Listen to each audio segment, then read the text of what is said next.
you look at your schedule, and it's just this frantic, nonstop blur of activity, and yet you feel like you are trading every single precious hour you have for results that feel, I don't know, just underwhelming, then you're operating under a really flawed and sadly very common philosophy. Oh, completely. It's this idea that productivity is just activity. Yes. And people mistake the feeling of burnout for the virtue of hard work. It's an industrial age mindset just trying to survive in what is now the attention economy. You feel productive because you're always reacting, you're always busy, but you're really being judged and rewarded based on, time served. Time served doing low leverage, shallow work. It is the definition of effort without architecture. Precisely. And that leads us right to the challenge we're tackling today. What if there was a set of unspoken rules?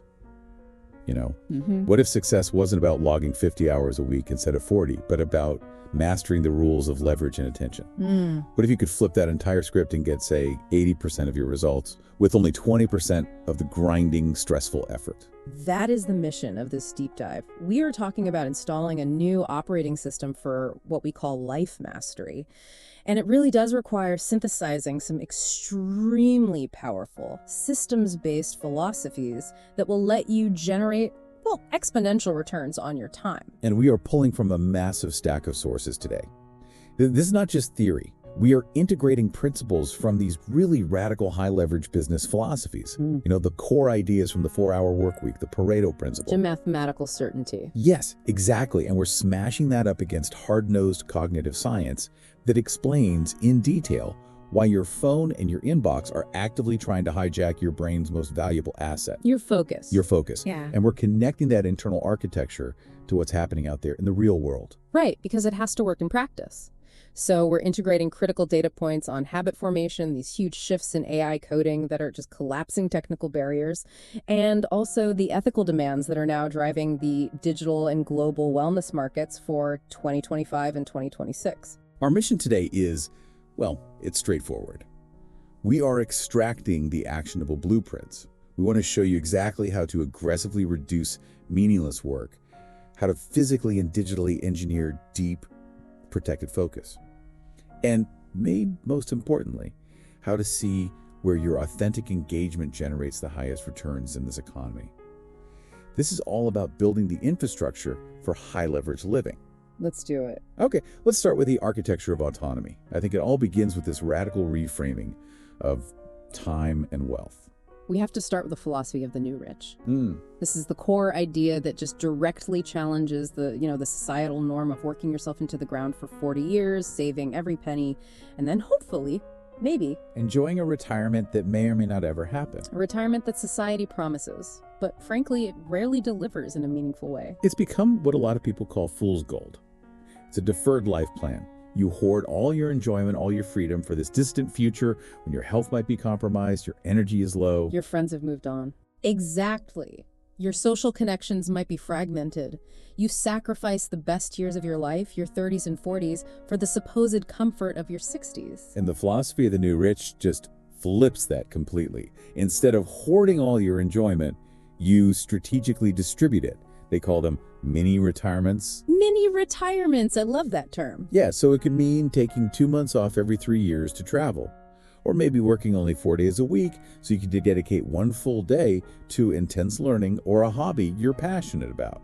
And we have to really emphasize this point. This is not laziness. Not at all. That's a point that is just chronically misunderstood by our work-obsessed culture. Doing less of the meaningless operational stuff is a mechanism that lets you focus intensely on things that are way more important, both personally and strategically. It's the definition of high leverage action. Our culture rewards personal sacrifice, the grind.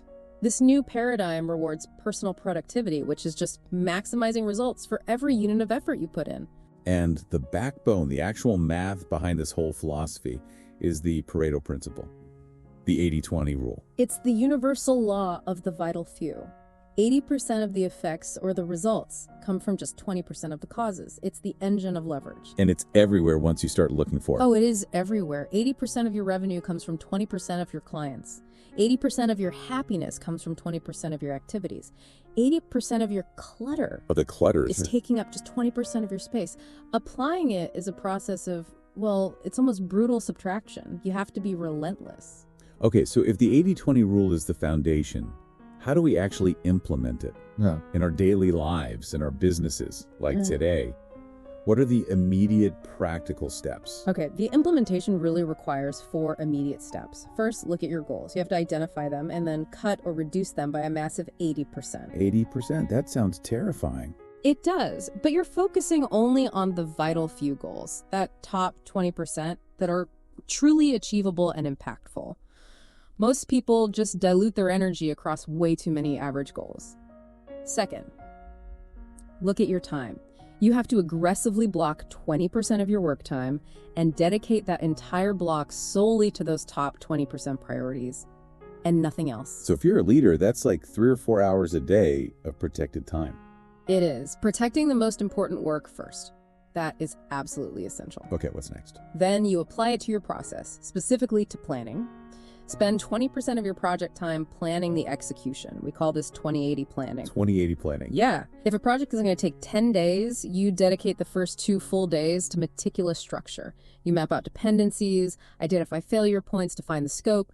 That upfront structure removes 90% of the chaos that usually eats up the last 8 days. I can see that. You're building the track before you try to run on it. You got it. And next is dedication to growth. Spend 20% of your week learning and improving the system. This is about 1.5 hours a day or 1 full day a week. It's strategic input. And finally, when you're tackling a huge, seemingly impossible problem, funnel 100% of your effort into solving just 20% of that problem. Invariably, that's the part that gives you the maximum leverage and unlocks the rest of it. That is mastering what to do. Now let's talk about how we spend that time, especially for, entrepreneurs and leaders. There is a critical distinction here that personally it took me years to really get. The difference between working in the business versus working on the business. Yes. This is a huge one. Working in the business is all the day-to-day operational stuff, the transactions, the firefighting. Building the product, dealing with finances, hiring, customer support. Right. It's the necessary work just to keep the machine running. It's often very valuable, but it rarely generates that exponential growth. And the real long-term high leverage comes from working on the business. Which means improving the skills and the processes that you use in the business. So if you're a marketer, it means spending time actively improving your core marketing skills, learning new platforms, or documenting successful workflows so you can repeat them. It's recognizing that the opportunity for improvement is infinite, but your time as a leader is not. And if the leader stays trapped in the day-to-day operations, they become the bottleneck. The company's growth is literally capped by the leader's own capacity. The sources we looked at noted that growth is often completely stalled until the skills at producing and promoting the products are improved to a high degree. So the recommendation isn't some vague idea, it's a structural time commitment. You dedicate at least 10 to 20% of your work time explicitly to improving your skills, mapping out workflows, and documenting processes for that long-term boost. It's the difference between maintenance and engineering. I like that. Absolutely. And the ultimate goal of applying the 80-20 rule to operations is, of course, delegation and outsourcing, making the whole system run without you having to be there operationally all the time. The idea of achieving income autopilot sounds incredible, but when people hear outsourcing, they often think it's just way too expensive or it's only for huge corporations. Not anymore. That's the beauty of the modern global economy. The aim is to hire other people, to take care of the time-consuming tasks, to free up your attention for the high-value, strategic work that only you can do. You can hire virtual assistants globally for as little as $3 an hour for a staggering range of tasks that, frankly, do not require your genius. $3 an hour is incredibly low. I mean, that sounds efficient. But setting the cost aside, isn't there a quality control nightmare? The time spent training someone who costs that little, isn't that a massive risk that defeats the whole purpose? It can be. Doesn't bad output just require more of your time to fix? That is the essential challenge, and it's why outsourcing fails when people see it as just cheap labor instead of system execution. The leverage isn't the low cost. The leverage is you creating a process so simple and so mistake-proof that it barely requires any supervision.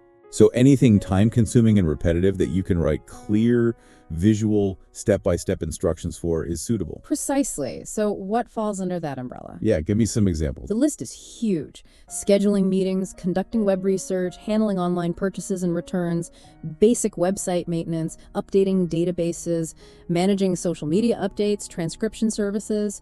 You can even get mediocre basic blog posts written.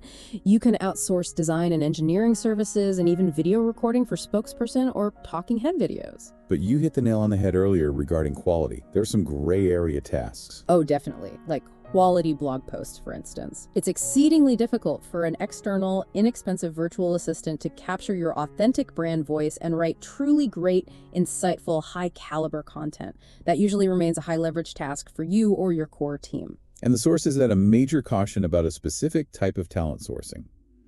The flaky intern problem. Yes, a big one.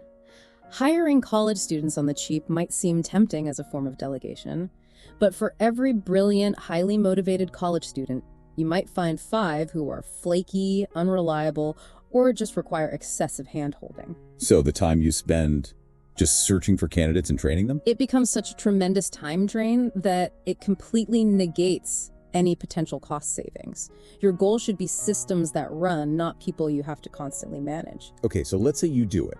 You successfully implement all this, you automate, you delegate, you achieve that income autopilot or radical time freedom.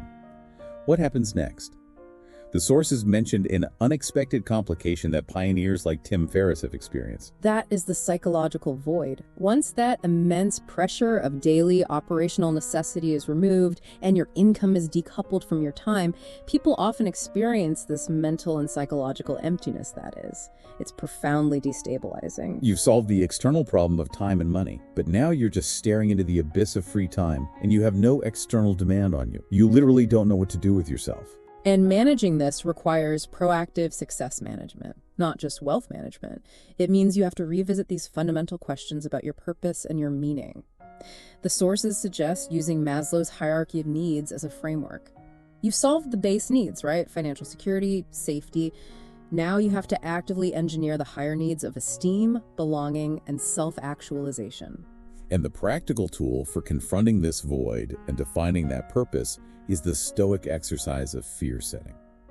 We should definitely detail this because it's such a concrete application of resilience. Fear setting is the counterpoint to goal setting. It forces you to define your fears in extreme specific detail, which, funnily enough, often makes them less paralyzing. It involves 4 key questions. First, what is the absolute worst that could happen if I pursue this high-leverage life change? And you list all the painful outcomes: financial ruin, relationship damage, public embarrassment, everything. Get it all out on paper. All of it. Second, how can I prevent these scenarios from happening, or at least minimize the probability? This forces you to create clear safety nets.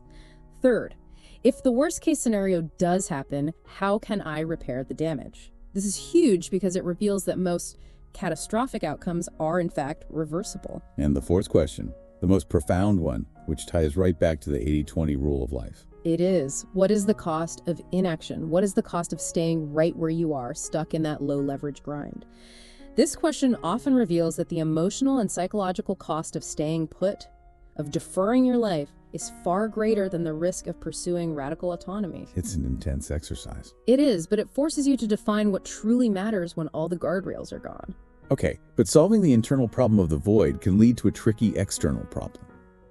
How do you maintain your leadership credibility when you step back from daily operations? There was that fascinating cautionary case study from Reddit about the software company owner who pulled back too far, too fast. Yes, that was a great one. The owner had this systematic, calendar-based plan to pull back, taking Fridays off in Q1, then Thursdays in Q2, and so on. The goal was to only check in 1 day a week for maybe 4 to 7 hours. On paper, it's genius. On paper, it's genius. In practice, especially in a small team where proximity equals effort, it is highly risky. What's the specific danger there? I mean, even if the business is humming along, what's the risk? The danger is a massive breakdown in trust and morale. Your employees, who are now doing their own high-value work, plus some of your former operational work, may start to see you as a shitty leader working 4 hours a week while they're pulling 10 to 12-hour days. And that resentment just builds. It festers. And while they might not be able to legally push you out, they could absolutely decide, maybe quietly, to start a competing company using the exact same blueprints they learned from you. Turning you into a disgruntled, financially minimized, silent partner. Ouch. Right. So the counter strategy isn't about disappearing entirely, even if the income is automated. It's about managing your visibility and having a shared purpose. So you have to make sure the team knows you're still there to support them. Precisely. You have to be there if the stuff hits the fan.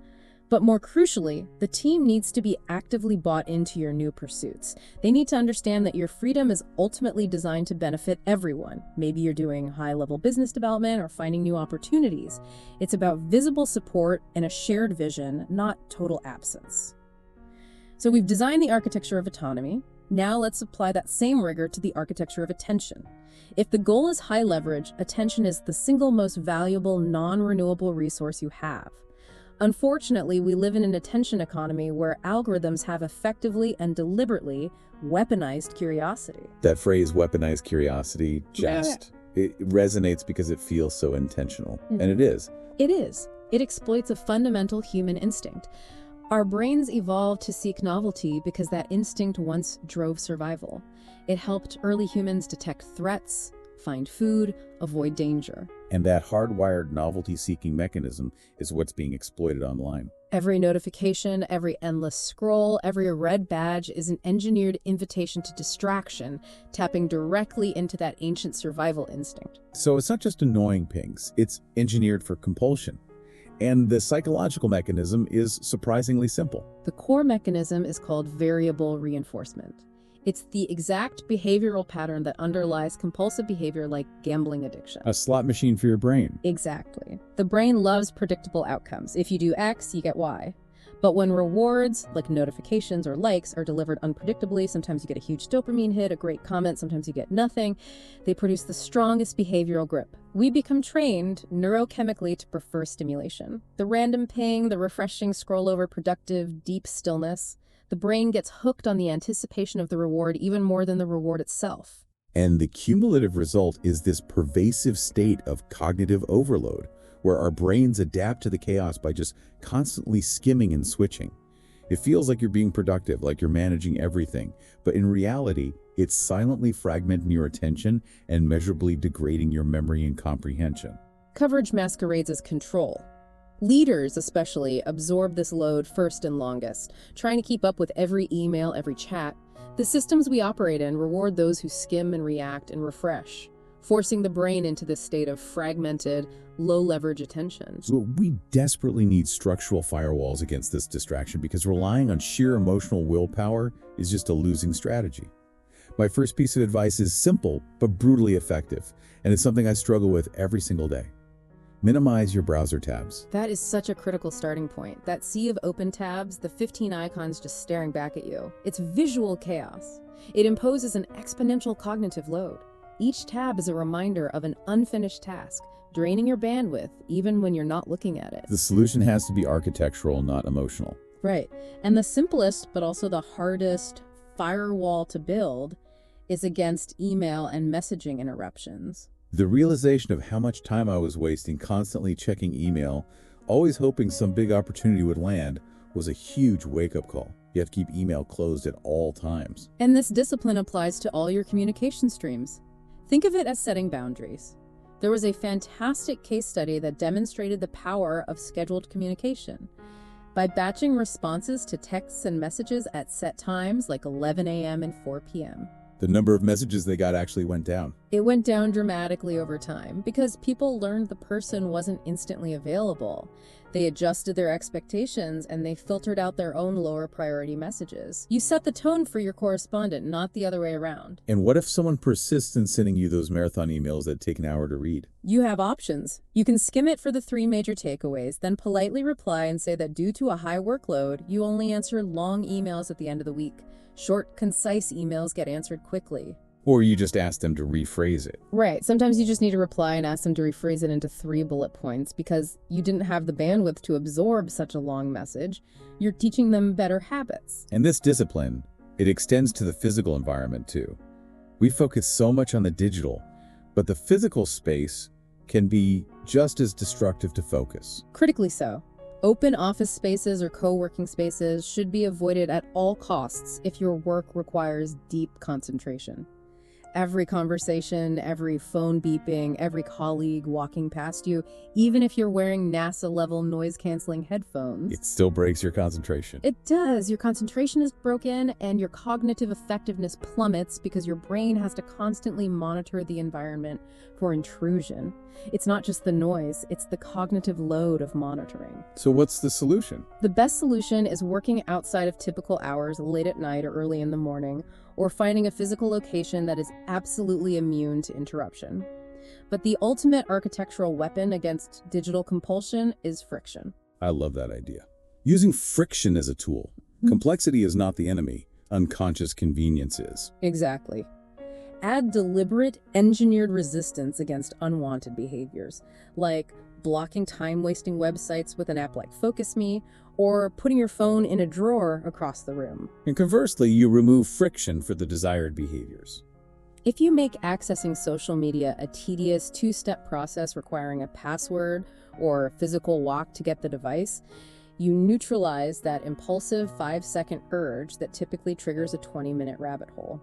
You're using structural complexity to enforce discipline instead of relying on brittle willpower. So for leaders, attention has to be engineered with real rigor.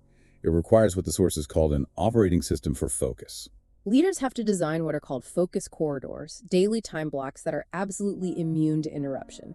This means setting clear digital thresholds, having communication curfews like no messages after 7 p.m., and batching all your notifications to protect your mental resources. Let's address the myth of multitasking mastery.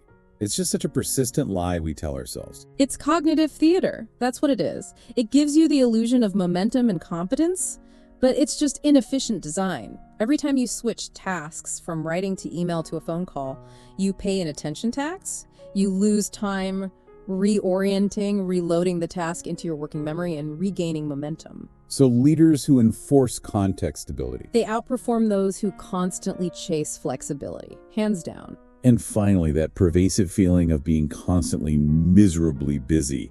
Why do we embrace that identity? Busyness is often just avoidance dressed as action. It's a protective mechanism for the ego.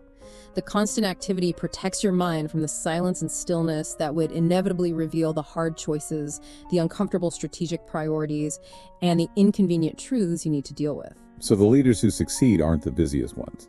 They're the ones who appear calmer because their robust systems absorb all the low-value reactive decisions, preserving their bandwidth entirely for strategic judgment. So, the greatest architecture of focus in the world is useless if you don't have the mechanics for consistent action. This brings us to habit formation, which starts with the universal behavior model. It's a beautifully simple framework that explains why we do everything we do. This model is so simple and brilliant. A behavior only happens when 3 things come together at the exact same moment: motivation, ability, and a prompt. If any one of those 3 is missing, the behavior will not happen. Let's walk through that with the example of wanting to read more books because it illustrates the precision you need. First, motivation. This has to be specific. You can't just say, I want to read more. No, that's too abstract. The brain can't latch onto it. You have to define the behavior clearly. I want to read this particular book because I am curious about topic X. Pick something you genuinely want to read. Okay, second is ability, or ease. You have to make the desired behavior incredibly easy. Reduce friction to 0. Right. If you want to read, you get the physical book or the e-reader and you put it right next to the chair you always sit in. You reduce the physical barrier, the mental energy needed to go get the book, to basically 0. And third is the prompt, or the trigger, what reminds you to do it. In this case, the environment is the trigger. The object itself, the book sitting right there, becomes the prompt. When you sit down, you see the book and you think, oh, I can read now. No need for a willpower struggle. The system gives you the starting gun. Building on that principle of ease is the philosophy of micro-habits, or the atomic approach. It really exploits the psychological power of tiny actions. Micro-habits have a dramatically greater chance of adoption precisely because they are ridiculously small changes. They're easier to keep, and it becomes almost impossible to justify an excuse for skipping such a small action. They're designed to defeat inertia. Inertia is the hardest part. It is, and there are 3 core rules for these atomic systems based on the source material. 1, start with a version of the habit that is incredibly easy, like a 2-minute commitment. 2, increase the habit in incredibly small, almost negligible increments. And 3, ensure that all repetitions stay easy even after you increase the scope. The goal is to keep the habit below the threshold where excuses become feasible.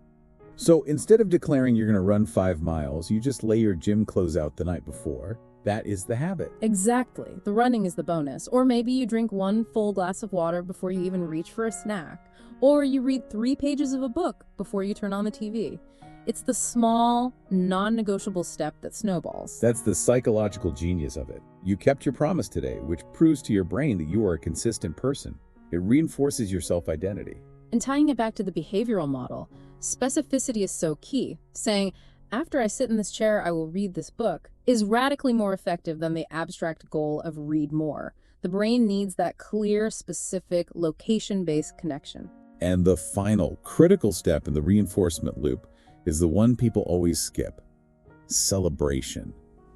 Why is that so vital? It's not just about feeling good, it's about neurochemical cement. You have to pay attention to the positive response after you do the microhabit, even if it feels a little silly. Like a fist pump. Yeah, you finish those 3 pages, you physically pump your fist or say, yes, I kept my promise. That awareness of the reward, that positive feeling, that rush of self-efficacy is what floods your system with dopamine and reinforces the behavior long-term. It cements the new neural pathway. And this discipline, it goes beyond your mental state to your physical surroundings. Mm-hmm. Organization is a core component here, the item group's philosophy. The idea is that everything must have a designated place, which creates order and radically reduces decision fatigue. You never have to think about where something is or where it goes. Pair that with the everything within reach strategy. Yes. If your stapler, your notebook, your research materials are a deliberate reach away, it takes 5 seconds to use them and get back to deep work. If you have to get up and walk to another room to get something, You risk distraction and interruption, your flow broken. Exactly. Minimizing movement minimizes interruption and protects that fragile state of focus we just engineered. The power of visual representation is also massive. It's like the whiteboard analogy with chess. Precisely. If a chess master only thinks about a move for 20 seconds, it's likely a mistake. But if they stare at the board for 5 or 10 minutes, allowing the brain's pattern recognition system to work during that idle time, they make far superior moves. And a physical whiteboard does the same thing for your ideas. It visually represents your big ideas, your plans, your problems. It gives your brain a constant starting point to revisit and refine strategy, even during brief moments of rest. Without it, you are playing strategic chess without the board. You're relying solely on your internal, volatile memory. And we can actively train our brains for this sustained focus too, right? Beyond just controlling our environment. Yes. The sources note that playing slow, deliberate chess or checkers can significantly boost focus and pattern recognition. Not speed chess, which encourages fragmented thinking, but the kind where you are forcing sustained, deep reflection. And what about the brain training apps? Even using 5-minute brain training apps, logic and retention games, can help train the mind. The sources even cheekily suggest the toilet is a perfect place for those 5-minute non-wasted games. Micro habits for mental acuity. Let's quickly touch on memory basics, since that directly relates to our cognitive capital. Right. We have to understand the difference between our 3 types of memory. First, short-term memory, which is highly volatile and holds info for about 7 seconds. Second, working memory, which is your active mental desktop that processes that information. And long-term memory. To get something into long-term memory, you have to focus on it intently, processing it through working memory. And a great trick for ensuring you can retrieve it later is using wacky associations. The more vivid or shocking, the better. Exactly. If you need to remember a formula, imagining a cat singing opera while holding the numbers makes the memory stand out. It provides an emotional anchor to an abstract concept, making it stick. Okay, so we've installed the internal architecture for mastery, But we have to navigate the external world, especially the digital landscape. Let's do a digital marketing reality check for 2025 and 2026. The reality is that brands are pushing creative boundaries while attention spans are they're tanking. It's because of the cognitive overload we just talked about. The modern consumer is incredibly complex. Take Gen Z. Their average attention span is clocked at around 6 seconds, yet that same demographic will research up to 13 pieces of content before they even contact a sales rep. That is the ultimate paradox of the modern buyer. Rapid digestion, but an absolute demand for deep due diligence. Exactly. It means the old ways of reaching people are finished. They expect the information upfront, delivered on social media, but also deeply vetted. You have to rethink ads completely. Ditch the traditional, interruptive, high-production corporate ads. They just waste time. They do. Brands need to embrace community content, focus on interactive and gamified experiences, and collaborate heavily with micro-influencers. The consumer is demanding platforms that let them find the value themselves at their own pace. And one platform that has been gaining serious momentum is Reddit. We have to talk about why that's such a goldmine right now. Reddit's global user base surpassed 1.22 billion in 2024. It is rapidly becoming one of the most powerful platforms for authentic, peer-driven engagement. And the key is trust. It is. Users trust Reddit the most for learning about new products because it thrives on organic conversations, user reviews, and peer-vetted recommendations. It bypasses the paid ad channels that consumers are now deeply skeptical of. But there's a massive catch for marketers trying to jump in. You can't just run ads there. Yeah. Reddit is absolutely not the place for pushy sales tactics or corporate cheerleading. Authenticity and transparency are everything. Marketers who succeed do so by building relationships through real, helpful conversations. They act like a genuine community member, offering actual insight, not just pushing their products. They operate with high social leverage value first. Let's talk about the algorithms. Yeah. We have to forget traditional vanity metrics, likes, public comments. The new power metric, especially on Instagram, is DM shares per reach. Instagram head Adam Mosseri confirmed it. Direct message shares are one of the most important ranking signals for the algorithm. A share signals high intent and intimacy.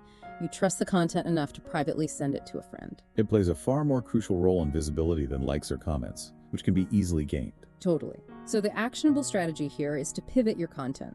Create material specifically designed to be shared in private messages, original insights, super relatable content, memes, things that spark a personal connection. And smart brands are using broadcast channels now to offer engaged fans unpublished content or early access. But the caution is crucial. Do not force it. You have to encourage organic connections. If you beg for shares, the content just feels inauthentic. The content itself has to have that inherent value that makes someone want to click share. We can connect these marketing shifts back to cognitive leverage through psychology. Two massive psychological levers are cognitive fluency and the anchoring bias. Let's start with fluency. Cognitive fluency just refers to how easily and rapidly the brain processes information. It sounds technical, but the implication for marketers is immediate and profound. So how does fluency translate into trust? When information is processed easily, the brain automatically interprets it as more trustworthy, less risky, and potentially more truthful. If a website looks difficult to navigate, if the language is too complex, or the font is hard to read, Your subconscious flags it as high risk. right, even if the underlying information is sound. So marketing design has to prioritize simplicity, clear hierarchy, and reducing friction, the amount of thinking you make people do. And the anchoring bias is one of the oldest, most powerful forces in human decision-making.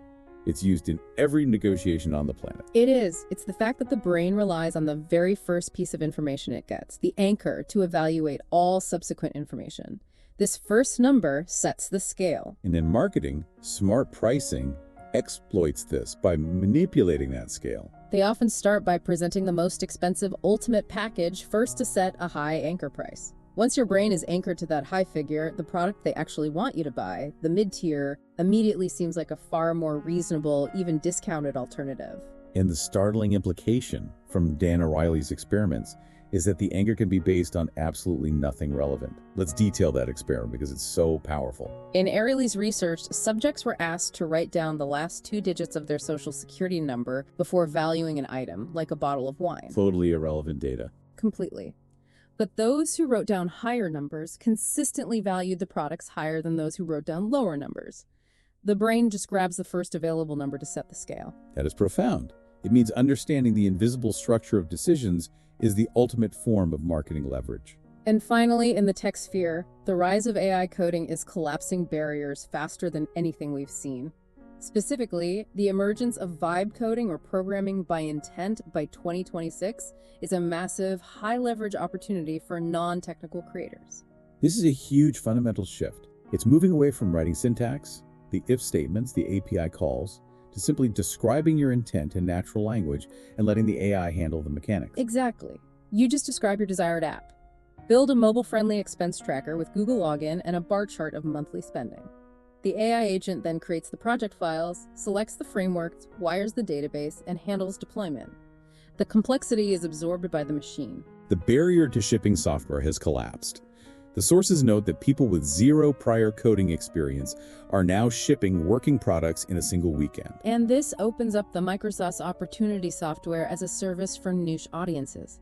Instead of needing a massive team, a single person can now create highly specialized niche productivity tools like a TikTok content calendar for solo creators and monetize it with sticky subscriptions. The reduction in development risk is the key leverage point. And the tools themselves are becoming highly specialized for creators. We're seeing tools like Brandwell, which is basically a brand growth engine that can crank out high-caliber on-brand copy. We also have Descript's Clip Creator, which is a high-leverage tool for video creators. It automatically finds the most engaging moments in a long video where the tone or volume peaks and turns them into short, viral clips for reels and shorts. It saves editors hours of tedious work. And for audio, there's Suno. Suno is the AI-powered music generator. It can create studio-quality songs and instrumentals for videos and podcasts with just a click, bypassing the traditional time and budget constraints of licensing music. It's immediate professional-grade output in a previously high-friction area. Now I have to turn to the ethical imperative. These are the massive external market trends driven by consumer demands for sustainability, transparency, and long-term health, especially in the wellness and beauty sectors.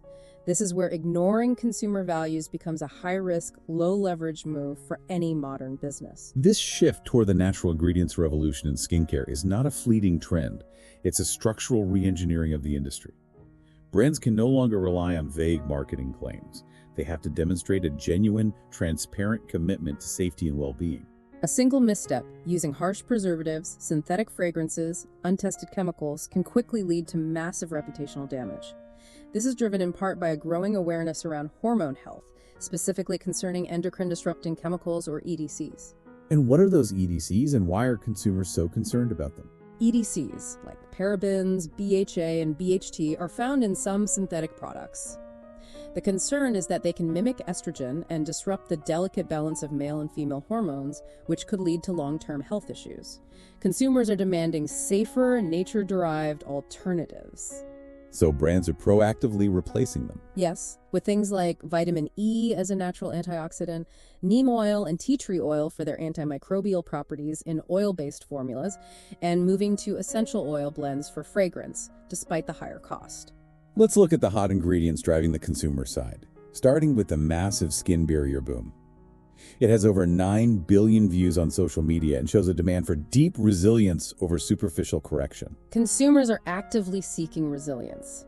The skin barrier is the body's first line of defense, so ingredients like oat seed oil, which is naturally rich in ceramides and omega fatty acids, are ideal for soothing sensitivity and strengthening the barrier. It fits that demand for clinically relevant, comforting, and organic ingredients. And we're seeing form factors change rapidly with the rise of solid beauty. Consumers want convenience and less waste. Absolutely. They demand performance and principles. Carnival wax, a plant-derived vegan alternative to beeswax, is crucial here. It powers solid stick formulations, lip balms, cream blushes, deodorants, because it delivers a smooth, glossy finish and great structure.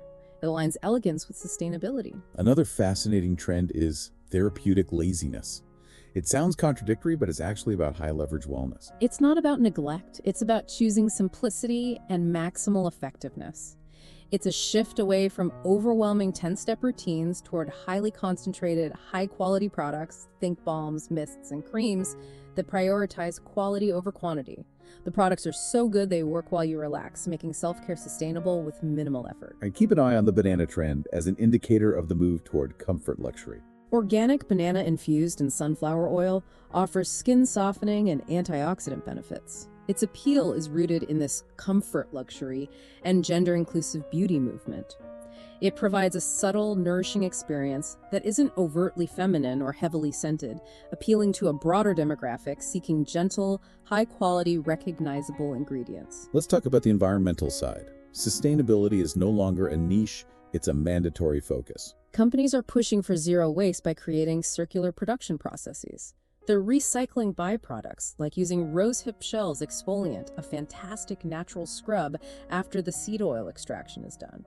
This ensures waste materials don't go to landfill, but are repurposed. The reef-safe debate is a perfect example of the market response outpacing the science, which creates a lot of complexity. It does. The term reef-safe is essentially unregulated. Right, so most brands just remove oxybenzone and octinoxate.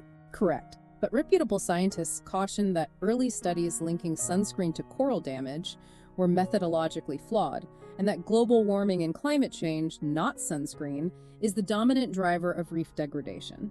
But despite that nuance, legislation has pushed brands overwhelmingly toward mineral filters. And mineral sunscreen, zinc oxide and titanium dioxide are safer and more biodegradable, but they create new formulation challenges for the user experience. They absolutely do. They can be chalky, hard to spread, or leave a visible white cast, leading to consumer reluctance.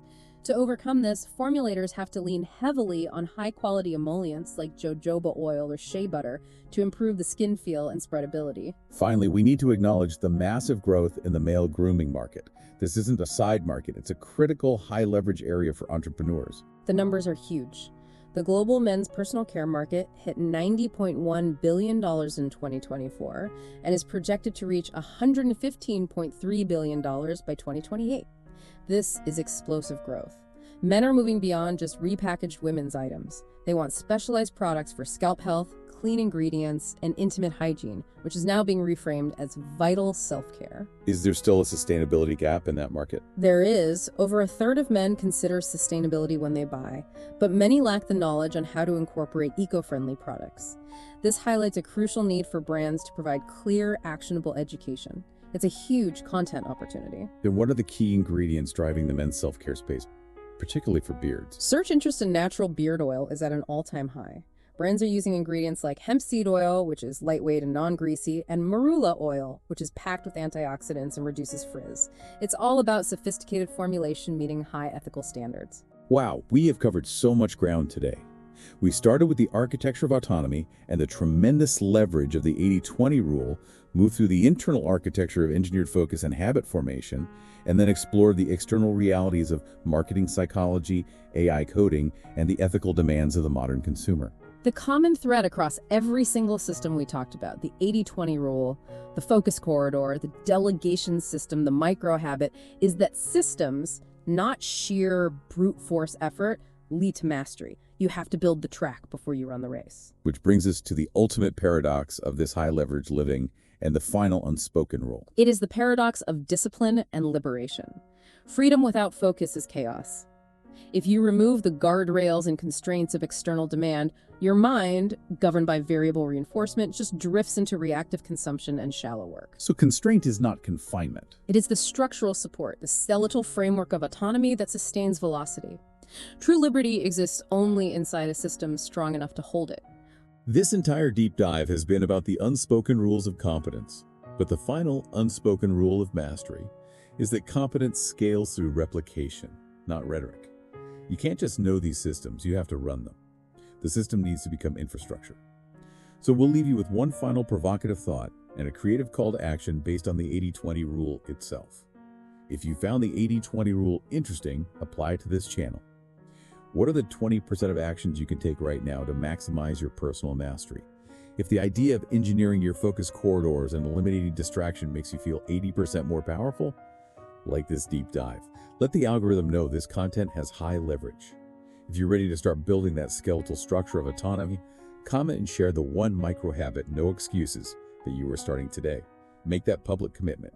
And if you want to install the full operating system for high leverage living and make sure you never miss another unspoken rule, subscribe and ring the bell. Don't let your attention be harvested. Take ownership of the architecture.